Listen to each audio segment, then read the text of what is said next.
Isa muna ulit video dito sa Twin88 channel mga boss.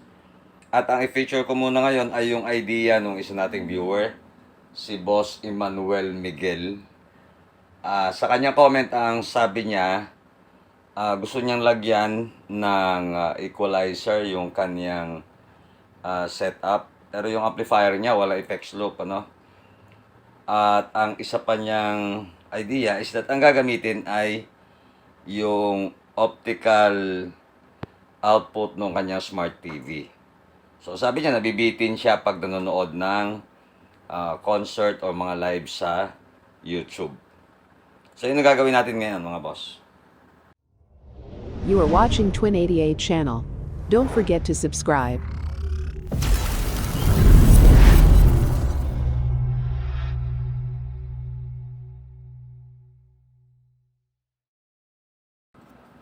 So para magawa natin yon na magamit yung optical output noong TV ni boss, gagamit tayo ng converter. So pwedeng ganito, may tape na lang yan sa likod dahil naka-fix to dun sa aking setup. Nakalagay sa kanya, digital to analog audio converter. Mura lang naman tong ganito. So ang input niya, dito inilalagay yung optics o yung Toslink cable. So parang square. Ganyan din yung nasa likod ng TV natin. Nakalagay sa kanya is kalimitan optical. So doon yung ipa-plug. Hindi ko na ibababa yung TV. So doon yung ipa-plug at hindi yan papasok ng baliktad. Meron niyang notch. Ganon din dito sa kable.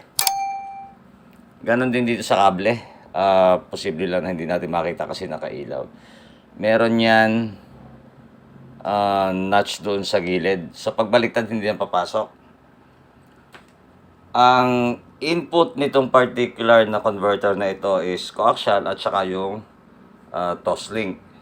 Sa kabilang side naman yung power supply at yung RCA output. So dito converted na siya sa RCA. Ang gagamitin natin na equalizer ay RCA. Kung ang equalizer nyo ay XLR, so gamit lang kayo ng XLR to RCA cable.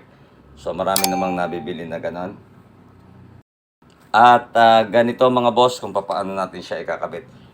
So walang problema kahit anong equalizer yung gamitin ninyo. So kung ano yung connector sa input at output ng equalizer ninyo, yun din ang gagamitin nyo. Sundan nyo lang yung ating pagkakabit at pakinggan kung paano. So kabit muna natin tong equalizer. Sa ating equalizer merong input at saka output. So lahat yan meron. Pinagkaiba lang yung connector na ginagamit nga. So yung dito RCA, standard na RCA lang. Pero yung mga naglalabasan ngayon, XLR na. Total RCA din naman yung gagamitin natin dito sa amplifier. Ito na lang yung ginamit ko equalizer, hindi ko na kinalas yung nasa rack. So doon sa input,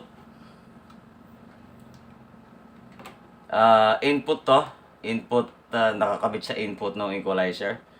Dito sa output ng ng digital converter, digital to analog converter natin ikakabit.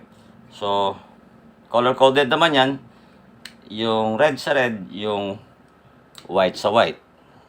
So nakakabit na tayo papunta doon sa equalizer. At yung ating Toslink, so ito, again, hindi yan papasok. Huwag niyong pepersahin na pilitin ipasok. Pagka hindi pumapasok, ibig sabihin, it's either baliktad o sala yung notch nitong Toslink cable. So ito, ang kabilang dulo nito, nakakabit doon sa nakakabit doon sa TV natin, sa likod ng TV natin, sa optical. So kalimitan sa mga smart TV, optical nakalagay. So hanapin nyo na lang doon sa likod. Minsan nasa gilid. So magkakaiba kasi tayo ng TV. So hanapin nyo na lang kung saan nakalagay yung label ay optical. So yan, dito natin yan ilalagay sa Toslink port. Yan. Ang kulang na lang natin dito, may supply kasi ito na 5 volts. So kulang na lang natin yung power supply na 5 volts. So ito 5 volts to mga boss.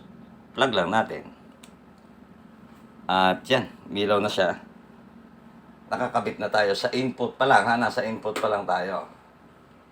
Now yung output ng ating equalizer, yun naman yung dadalhin natin papunta sa amplifier. So hindi na kailangan na may effects loop o kaya mayroong equalizer in-out.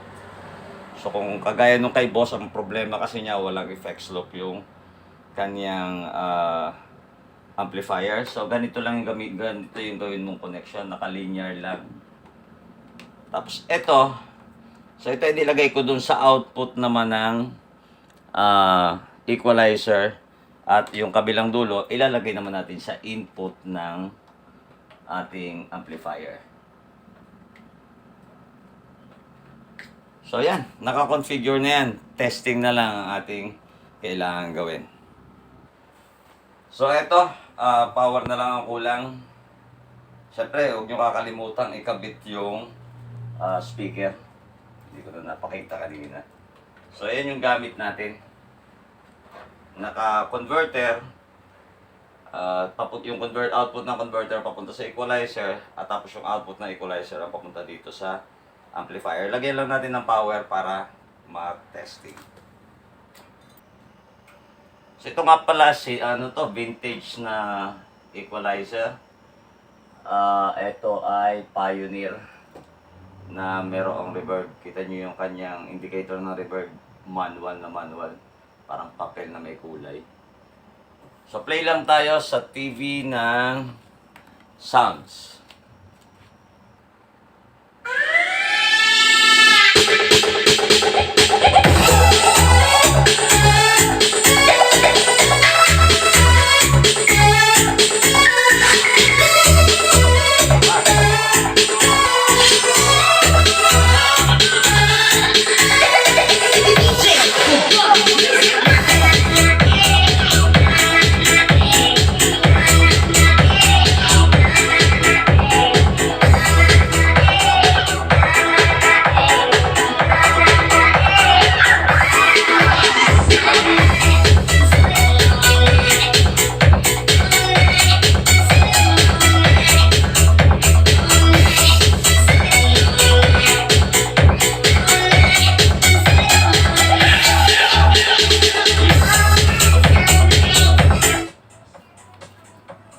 So yan, sana nasundan mo Boss Emmanuel Miguel kung paano.